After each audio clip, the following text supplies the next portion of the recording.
एहो तनी आओ ना। काहेला आओ तब न बताइए। काहे अब भाग पगली पहले है ने आओ सर। बे छोड़ी ना। देखो मान जा हमार मिजाज सनकता। ढेर मिजाज सनकाई मत। तू ज्यादा न खड़ा नहीं खुद खावत। ओफो मान ना जा एक बार आ जाए हमार सोना। हटी होने। Mix by दीपक दिलकश। अब कंट्रोल नहीं होता जवानी। अरे जवानी हो कि नहर के पानी हो। अब कंट्रोल नहीं होता जवानी। ए रानी दिया बाबूत जाएदा। सुना ना ए राजा होलई कवा के सूत जाएदा। ए राजा होलई कवा के सूत जाएदा। करे जा होलई कवा के सूत जाएदा। ए पिया होलई कवा के सूत जाएदा। अब ना छोड़ो। अरे अरे देखी लइका जावल तो ठीक ना हो। अच्छा लइका जगत ना खड़े करत तू।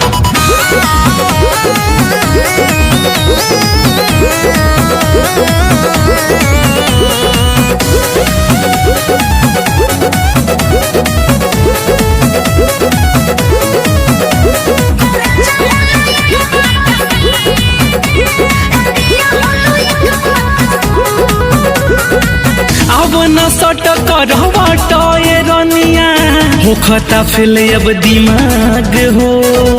बाया धनिंद में सुतल बबुआ हिली पलंग जाई जाग हो।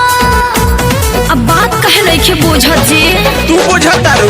अब न सट करवट ए रनिया होखता फेल अब दिमाग हो।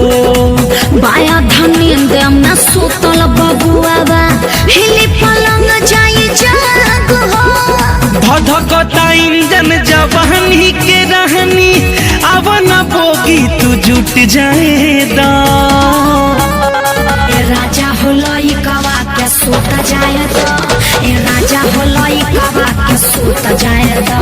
करे जा होलई कवा के सूत जाएदा। ए पिया होलई कवा के सूत जाएदा। अरे रुकी ना काहे खातिर परेशान बनी। हम परेशान बानी तू हमार दर्द बुझत काहे नहीं खूब। अरे बाप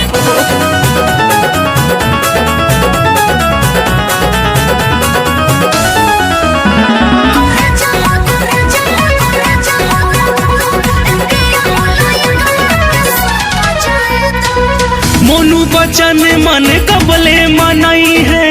कर दे रहनी प्यार हो।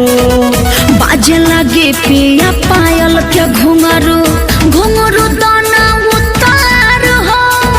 अरे तनी समझदारी से काम ले। अच्छा ये बात बा। मोनू बचन मन कबले मनई है। कर दे रहनी प्यार हो।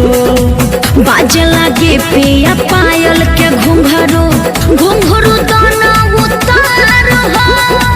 टूटेला बानी जवानी के हमारा तू अपन तनी टूट जाएदा। बात माने ए राजा होलई कवा के सूत जाएदा।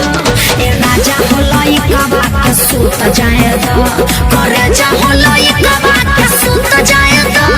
ए पिया होलई कवा के सूत जाएदा।